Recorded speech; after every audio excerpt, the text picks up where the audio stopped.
make a superhero ring using Fusion 360. You find your model of your logo. It might look like this. What we need to do very first, before we do anything else, is get all of these bodies. So if you click on your bodies and expand them, you've got all these different bodies. And what you need to do there is click this little button up the top and combine all the bodies. Right? And if you're left with one body, awesome, you're done. If your bodies are kind of not attached, if they're floating in space and things like that, you need to click on the little body, click on the body, and then move and copy, and then move them so that they're touching, or else they can't be combined. Does that make sense? So some people might have weird logos. If you've got things in there that aren't touching, you've got to make them touch. If there's one or two bodies, you're good. If you don't want to have like 25 bodies or it's going to get very complicated. All right, that's awesome. So once that is done, you're going to find your logo body and turn it off, because we don't need that for the next little bit. So we're now going to make our ring design. So we go like this. Create a sketch. And what we want to do is click one of the faces that are facing upwards. So not the one on the ground, one of the ones facing upwards. It zooms in. We grab our circle tool and we're going to type in diameter 24 millimeters. Very important that it says millimeters, okay? Because these needs to be printed at an actual size. If they're bigger and smaller, that's no good. So that's theoretically how big your finger will be. So that's the hole that's going to go through the ring. Now we're going to get another circle, and we're going to make the other circle 28, so that there's 4 millimeters difference. One circle and another circle. Is that good so far? All right, once we do that, and we make sure we're always using the center dot, okay? We're lining everything up on the center dot. Rule a line that goes upwards, rule a line that goes down. So you've got a line that goes through the center of your ring. Put the top on the ring, like this. Then you're going to connect the side of the ring to the top, making sure the lines overlap. You're going to have like a little indentation at the top of the ring. And let's do this while we're here as well. We can either make little circles to put a little bit of, whoops. We can make a little circle to put a little bit of detail on the side. So you can do circles like that. Or you can put indentations in. And this will kind of make sense in a little bit. Alrighty, so we're only drawing one side of the ring. We're not drawing both sides.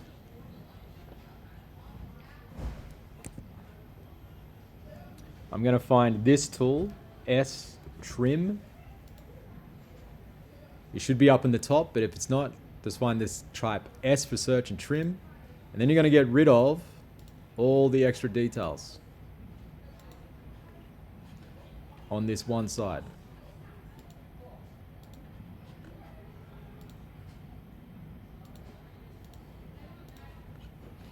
Okay, and if it looks like that, you're good. Click Finish Sketch.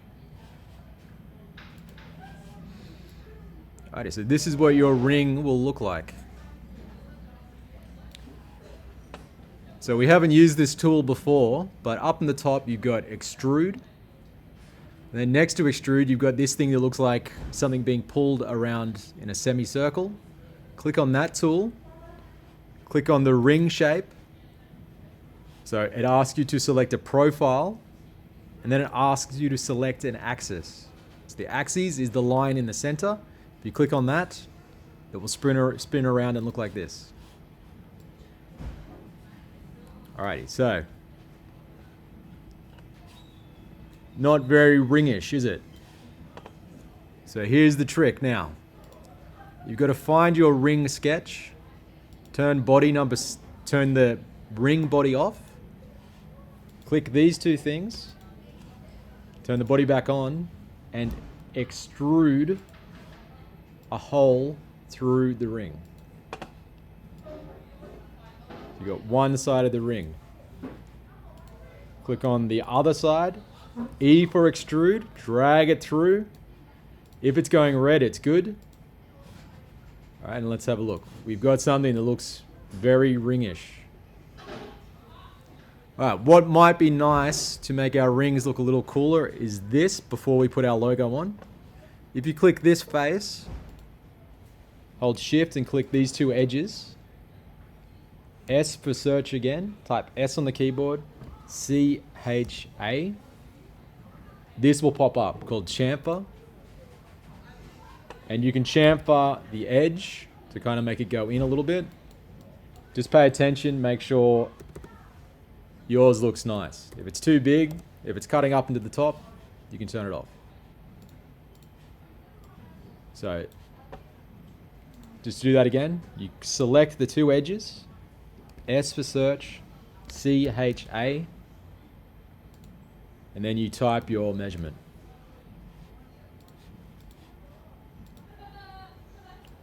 Alrighty, so it's looking pretty good. So here's probably the tricky bit. You're left with your ring, and you're left with your logo. What do we have to do to the logo? Make it really small. Make it really small. So if you select the logo body, S for search, scale,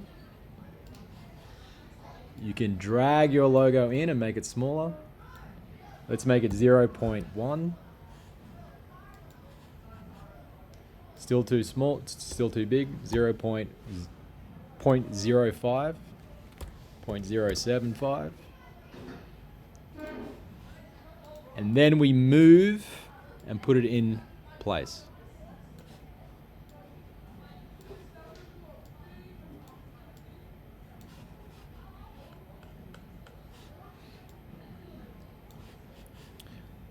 Alright, so you're going to be clicking on your view cube to see where your design is.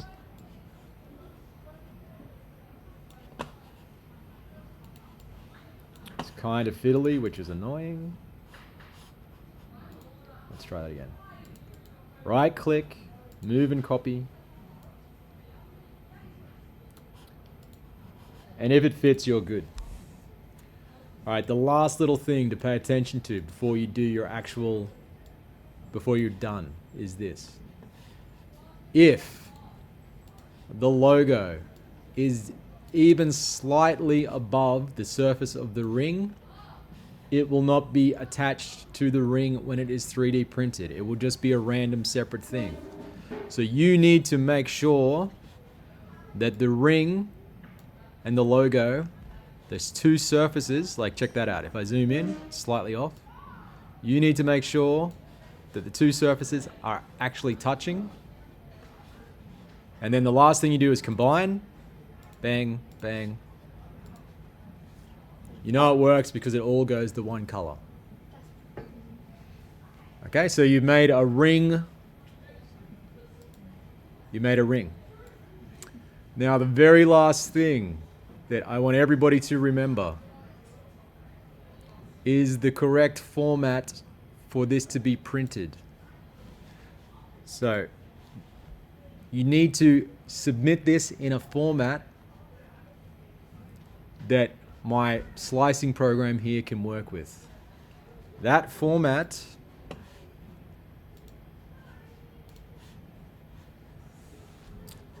let's try that again. That format is called STL. So what you need to do is save your design one last time. So save it. Once it's done saving, you go export. You got your ring logo.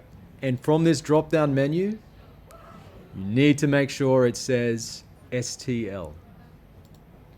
Alrighty? And if you do that, you will have a file that can be printed on the 3D printers. Alright, does that sound good? I'm going to make a page on the OneNote. You're going to insert the file into the OneNote. That's where I'll get them from. Alrighty, if you'd like now, everyone can open their devices and give this a go.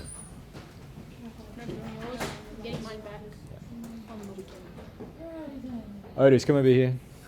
You and Archie can work together. Yeah, let's go. Let's go. Let's go. Alright, how do I stop recording?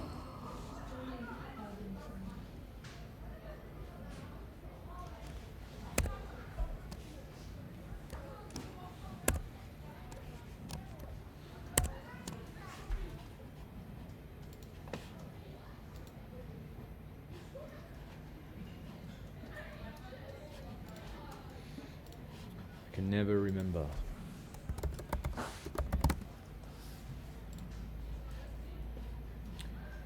Command, Control, Escape. Command, Control.